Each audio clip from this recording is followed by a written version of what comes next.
Hey there, my golf friends. It's nice to have you back and listening on this Christmas week. I hope you're enjoying the holidays. And I have a special podcast today because I have one of my clients, Adam K. I'm going to call him because I can't pronounce his last name. And I wanted to have him on to share his story because he's had some remarkable transformations with his putter as well as his driver, where he actually had the driver Yips. And I wanted to have him share what he went through and how he changed his mental game and really made a huge transformation in his results, going from a guy who couldn't really get his driver up in the air, hitting smother hooks, to somebody who's missing one fairway around by not changing one mechanical thing. He did that also with his putting as well. He had a huge transformation this past season, and I wanted to have him on here to talk about it and share some things with you so maybe you could have some takeaways as you head into the 2022 season. So I'll jump right into it. Here's my interview with Adam. Hey, Adam, how are you? Hi, I'm good. Okay, so this is Adam, say your last name because it is one of the most complicated last names. Krawsczyn. Krawsczyn. Yeah, you pronounce it just the way it looks. Really? Yeah, that's like how many consonants are there in that name? Yeah, I'm a little short on vowels. Short on vowels. That's what you said to me. I thought that was funny. Yeah. So I'm so glad that you're here. And part of the reason that I wanted to have you on is to share your story because you're a really good golfer and how you've been working on the balance between your mechanics and working on your mental game and kind of the journey that you went through. And I think some other people who are listening will really be able to resonate a lot with that. We have been working. I think it's a year, probably at least a year. But tell everybody a little bit about yourself, like where you are with your golf game and what your goals were and kind of how we got connected. I was a very good junior player, very good high school player. Then I went to college sort of and made a bunch of bad college decisions. I ended up playing for about 1 year at Glenville State, which is in the middle of nowhere, West Virginia. I did win 2 tournaments in that year. So I guess I was still pretty good even then. I definitely was not working as hard at it. You know, girls, parties, everything that goes along with college kind of took the precedent. But, you know, so I really regret not having put more effort into it at that time in my life. But coming out of that, had to move on, had to start working once I got into that 22, 23-year-old range. I didn't play for probably 10 years. Just didn't have time. I was working my way up through the ranks in my career. So once Claire and I got married and moved back to Cincinnati, we had our first child, daughter AJ, in 2016. And I left my job to be full-time dad. So stay-at-home dad, which was kind of the impetus for getting back into the game because I needed something to do outside of the house because there's only so much you can do, you know, hanging out with an infant all day. Oh yeah, I know. And it only gets worse as you get up into the toddler years where you're actually, having to chase them around. So I went to Miles of Golf here in Cincinnati where they do fitting and have a real nice range. They have a real nice short game area and they have an academy. So it was like kind of the perfect place to like figure out where I am and what I needed to do. We joined a club out here called Makatiwa and I played in the club stuff, it was like every tournament kind of like, okay, I remember what this feels like. I want more of this. So how many years ago was that? That was 5 years ago. So 5 years ago, you were shooting kind of mid 80s. Probably low 80s. I think my handicap was, and I could still shoot like 75 maybe, but my handicap when I joined Makatiwa was 6. Now, what's your handicap now? Plus 1.5. Plus 1.5. Yeah, that's awesome.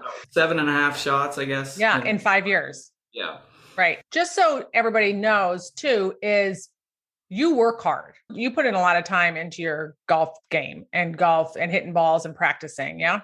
I do. That was kind of my outlet. Once I got the bug of playing competitively, it was on. I'm 44. In terms of competition, this is the time to do it, especially with our family setup. And Claire, my wife, has been unbelievably supportive in allowing me to chase this dream, getting better. Yeah, so I hit a ton of balls.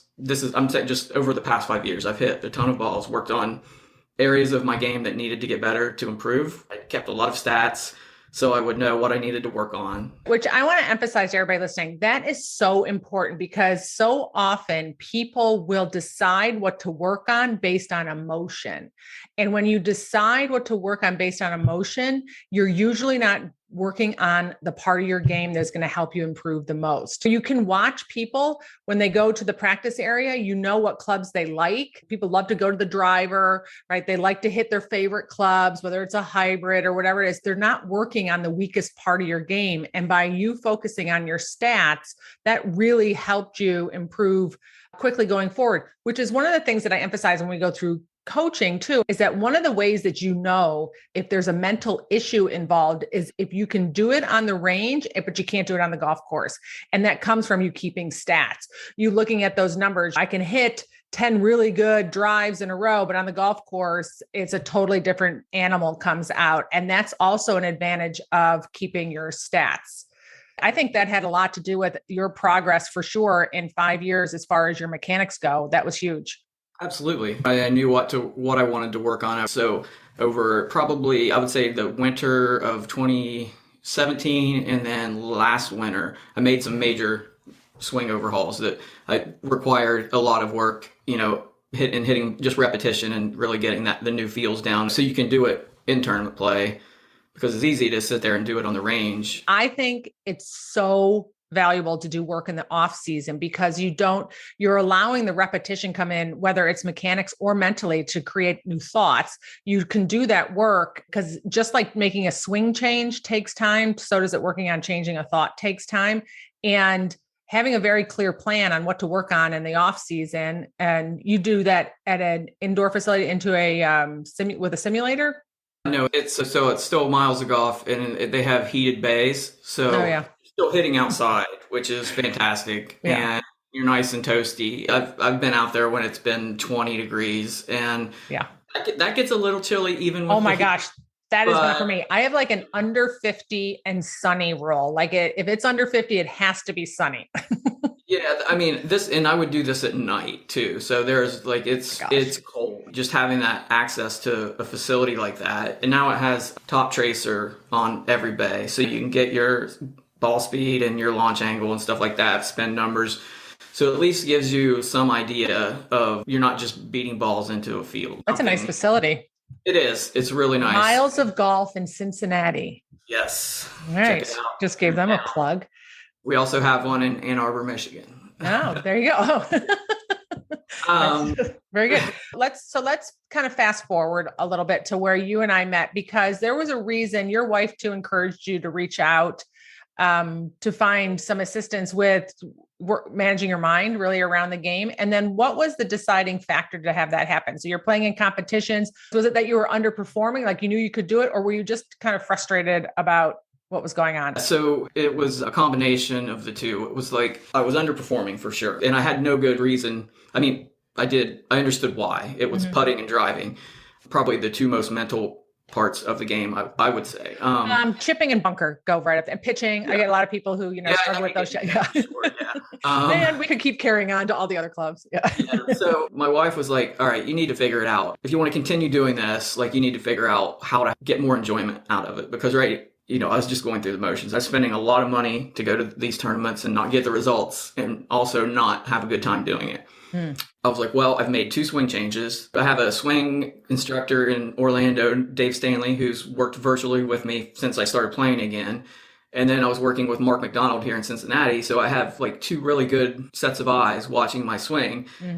Maybe that's not it. Maybe that's not the problem, because I put the time in, I've put, the resources in of having TrackMan at my disposal, having really great swing coaches at my disposal, and none of that got me to where I wanted to be. So that's what led me to being open to at least that first call with you, when Claire said, well, Kathy, she does a introductory free call, just talk to her, see what you think. And I felt like it was 5 minutes into the conversation when I was like, okay, she gets it. Like the difference being I didn't have to explain lingo or what I was trying to convey, because you've been through it yourself. And that was such a big selling point for me with you, was like you knew exactly what I was talking about. So it's not like I'm having to communicate all this to somebody who's A, never played golf, or B, like understands the game but not on a competitive level. And you really checked all those boxes. And so we decided to work together, and first thing we probably worked on was putting.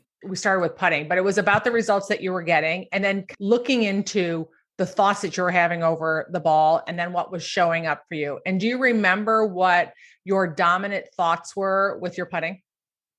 It was mostly about, I was approaching it from fear of missing short putts, but also like not even being able to confidently two putt from 20 feet. So like that's a bad place to be where you're lagging 20 footers. And I remember the very first tournament after we started working together, I go out and I four putt the first green. I'm like, oh, wow. Okay. But then like, honestly, it's probably the best thing that could have happened because it's like, I can go through and pick out the things that I was thinking that you directly told me I was thinking, like being scared of missing putts and not feeling like I have the ability to make putts or just going blank and not thinking about anything, which can sometimes be good. But, you also have to be able to commit to the shot or the putt in a way that you're engaged. After you miss so many or hit so many poor putts, you like start to just check out. And so part of it is also the story we start telling ourselves that this is what I'm going to do now. I'm going to miss a couple of these. I'm a person who lags 20 footers and then the rest of the round is going to go downhill. And then we end up putting pressure on our full swing to hit it closer so that we don't have this problem. It becomes a snowball effect, right? For the rest of your round. And also it works back from the green to the tee. Yeah. So then I'm thinking I have to stuff iron shots to make birdies. Yeah. Or I have to knock it on a par five and hope that I can two putt. That's just not a good place to be. And honestly, it did not take very long I got to the point where I don't even think about putting anymore. I make 6 feet and in, I make the putts, I hit good putts, whether they go in or not, I'm not concerned about it from outside of that. Yeah. Which was a big shift too, right? It was like not making it. And it takes time for your brain to shift because we have these thoughts and the more we stick with them, they become habit thoughts. So you get into this situation and unless you're aware of it, you get into this situation, all of a sudden these thoughts start popping up in your head and you're like, why are they all coming back? It's just because it's a habit thought. But one of the things is for you shifting took some repetition on yourself and then also telling yourself a different story about how you show up on the putting green versus being a person who struggles on the putting green, right? You just kind of walked into that belief that I'm a pretty good putter. Now I look at myself as a pretty good putter. I'm really good at short putts and some days I make longer putts and some days I don't. Like there's nothing I can do outside of hit good putts. Right. And that's a very freeing place to be because then you're not worried about the result. You're just worried about letting yourself hit a good putt. Right. And not making the result mean that you're not good at short putts and that you're still not a good putter, which is the habit that we can get so often into. Yeah. And sometimes, I'll still hit like a nasty pull on a 5-footer or something. And before where I would let that bleed over into everything that happened after that, now it's just like, that was a terrible putt. And I happen to be human, and that's what happens. So on the next one, I'm not even thinking about that. I'm thinking, I've moved on. And there's no way 18 months ago that I would be in that position. Yeah. And it's such a huge difference. And all it is a thought. It's an awareness first of noticing what's going on in your noggin, noticing your patterns of thinking, like I have a tendency to do this, and then just deciding to think something else and deciding not to let that affect the rest of your round. It is so simple, but it's not always so easy because then for you, that started transferring over to your driver. Yeah. And that's what I wanted to point out was it sounds really easy with the putting, but with the driver, that was a completely different animal. Like that was something that was mentally, I had some deep issues with the driver. Yeah. With putting, I don't think that I drastically changed anything mechanically, which was the cool part. Like it was just like, I just started thinking about these things, which in a different way, which was much helpful once we got to driver. Like the statistics before I started working with you, I would lose 3 to 5 shots off the tee per round and another 3 shots putting. So that's 8 shots strokes gained versus a pro that I was losing per round. So then I would have to make that up in iron play and short game, which sometimes I did to shoot 73, 74, but not consistently and not in competition. We've not talked about iron play other than how good I am at it. Yeah. Yeah. Right. And that now you're able to take some pressure off of it. And so then it starts showing up even more. Your talent starts showing up even more. When you can take your pressure off of different parts of your game, it's like taking a layer of clothing off so your swing can come out. All right. So what has started happening with your driver? You started going a little sideways. I think that first tournament after we started working together, when I had that 4-putt on the first hole, I didn't pull driver out of the bag for the 54-hole tournament. Like, it was 3 woods, hybrids, so I'm starting from a very disadvantaged position by not being able to even get the driver out of the bag because I know what's going to happen with it. And the frustrating part was when I would hit it, it would be either a big block right or be a smother hook, 2-way miss, which is the worst feeling in the world, to be on a tee and know that it's going to miss one way or the other, and I have no idea which one it is. Yeah, that's not a good feeling.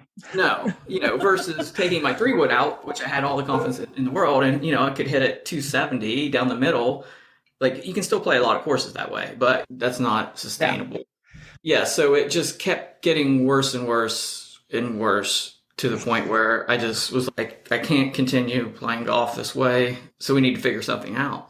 When you were on the range, it wasn't that bad, yeah? And I would hit balls on the range and it would be fine. Just no problem, little tight fade every time.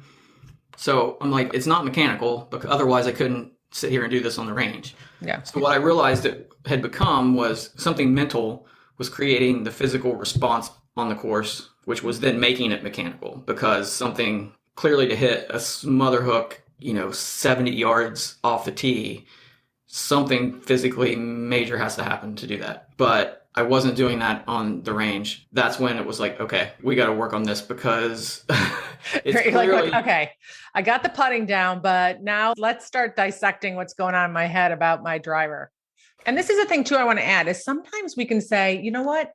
I'm doing all the right things. I know what to do. I know how to think. I don't think there's anything there, but we can't read the label from inside a bottle, which means sometimes it helps having someone like dissect what's actually going on and calling you out on things that we believe to be facts when actually they're maybe not facts. They're actually just thoughts that we could shift, or different ways that we look at things that we just believe so strongly. And when you can look at it a little bit differently, then you can start opening the door up to really what the problem is. What was the biggest thing that you recognized with your driver mentally? Mentally, like, I felt like I had no chance to get it in play. So that's where I'm starting from. Mm-hmm. And I know that that's like the root issue of what's happening on the golf course. It had become full-blown driver yips. So I knew it had to be something that we accomplished with my brain to get past it. And that was like with the putting, I just bought right into that, and it happened very quickly and it was good. But with the driving, like my brain put up all the defenses. Like, there's nothing that we can do. I'm too self-aware to be tricked into being able to think that I can hit the driver. And that's another bad spot. But you caught on to that really quickly. And like, I called BS on that thought. You did not let me get away with that at all. And so in addition to like coming up with the way that we thought about it, it was about also how my brain lets me think about it. I had to accept that I have to change the way that I think about it. And that was step one, was like, all right, I'm not trying to trick myself. I've seen myself do it on the range. And then the biggest thing that you said to me was accepting something without evidence. That was huge for me. Was like, okay, at some point I have to take that leap. For sure. So believing without evidence is what we have to do if we want to do something that we haven't done before, because our brains like to look to the past to see what we can do. It's kind of like learning to walk or ride a bike, right? We have no evidence that we can do it. So we have to believe. You can watch a little kid get up and they believe they can do it when they don't have any evidence, because they certainly don't have enough life to look into the past. But as adults, right, we'd want to look and see and have that proof that I can do it before I believe it. And you have to believe it before you can do it. And that takes, I use the word surrendering to it. I'm just going to surrender and decide to believe, even though I don't have any proof. And then you start stepping into that person who does it. So in other words, you want to step into the person who hits drives. Like, what does that person do? What do they think? Start envisioning yourself being that person who hits all the fairways. And then you'll start getting the results of that. So you have to believe ahead of time. Yep. We had this conversation early September, I think. And so it's like, I know what the alternative is, which is hitting terrible drives or hitting 3-wood off the tee. Like, there's no way around it. I have to just accept that I'm a good driver of the golf ball without any evidence. And pre that conversation, maybe I would hit like 2 good drives in a row and be like, all right, there's no chance I'm hitting the 3rd one. Well, that's just not what I do. So now, we know with that thought, that is going to produce that result. Exactly. Right. Because your brain wants to be right. So him saying that there's no way I can hit three in a row, for sure, he's not going to hit three in a row because your brain wants to go, see, you can't hit three in a row. And now you have evidence, like we were just talking about, that your brain looks back at, but I can't hit three in a row because on that round, like I didn't.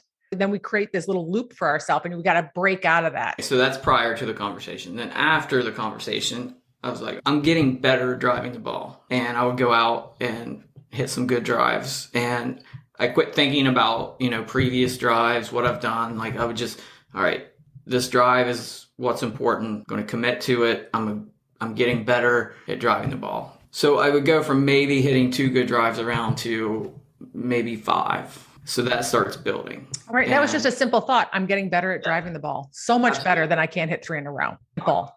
Yes. And that was the big thing we talked about was look at it as like a buffet. You can go back, right? Like you don't have to eat everything all at once. And I knew my brain wasn't going to let me believe that I'm a great driver of the golf ball because I just knew it. But right. Because I call that's too big of a leap for your brain. Your brain spits those thoughts out. You can't go from like, I'm the best player in the world kind of thought when you're a 30 handicap. Your brain's going to call BS on you. So we have to go to like little ladder thoughts, I call them, which is bridging the gap to that space, which is basically what you did with in the past. I've been a good driver of the ball. I'm getting better at driving the ball. All the things that your brain can believe, but they're better than the thought that you had, even though they're not quite to the thought that you want to have.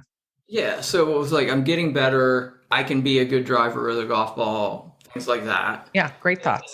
And that's what I'm thinking about instead of thinking about what I previously had done or how I previously had hit a drive on that hole.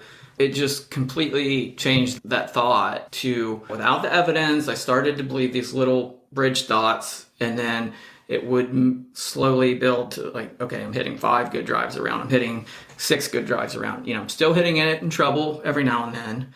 This is like maybe over 2 weeks. And in that time, with that improvement, I won a tournament and finished solo 3rd in the tournament with the bridge thoughts, right? So I'm still driving it enough to get myself in trouble, but not enough to completely derail what I'm doing.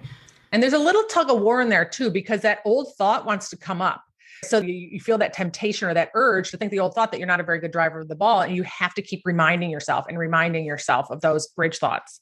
Yep. For sure. So I'm like, okay, I'm starting to believe in this. Like it's like not becoming so crazy to think that I can be a good driver of the ball. And of course, this was mid-September, right? And I still had 3 tournaments in October. So I played quite a bit during that time and it's like really good. I'm like driving it really well. None of the old thoughts. And so I play in the NCR Invitational, NCR Country Club in Dayton. And I play with a guy that I haven't played with in probably 2 years. And so he was fully aware of how I used to drive the ball.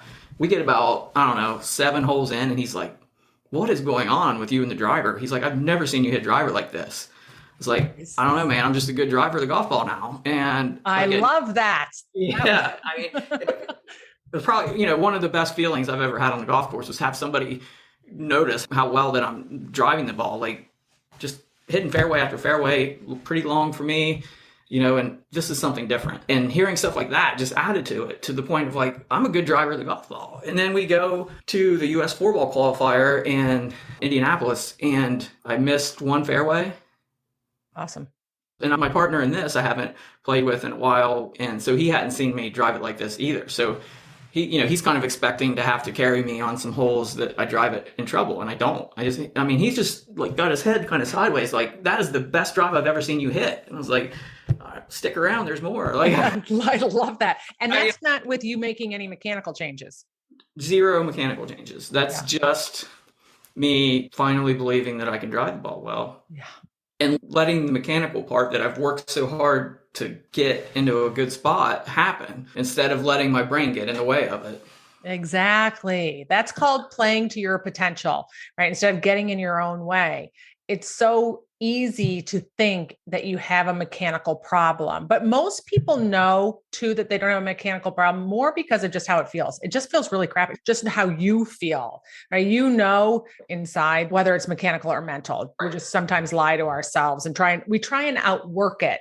You can't outrun a mental issue, right? No. By outworking it at all. You can hit 300 balls a day and it's not going to solve the problem. Like it's just not. Yeah. I tried. Me too. Yeah. I'd finish that basket of balls, that big basket of balls. And at the bottom, the answer wasn't there. Yeah. Yeah. Okay. So working on shifting just one thought. And this is the thing too, I want to emphasize with people is sometimes all it takes is just shifting one thought. The thing is that those thoughts can be sticky. So it takes persistence. And a lot of times people don't stay persistent. One of the things that Adam did so awesome, and I think awesomely, and I think a lot of that had to do with because you did it with putting and it was a little easier for you. So there was a little bit, you knew the pattern in doing that. When you shifted to the driver was just not giving up on that thought. And knowing that you had to just keep building on it from I'm getting better at driving to now, like I'm a freaking awesome driver of the ball. I know. And the results, like I've never seen anything have an impact on results like this.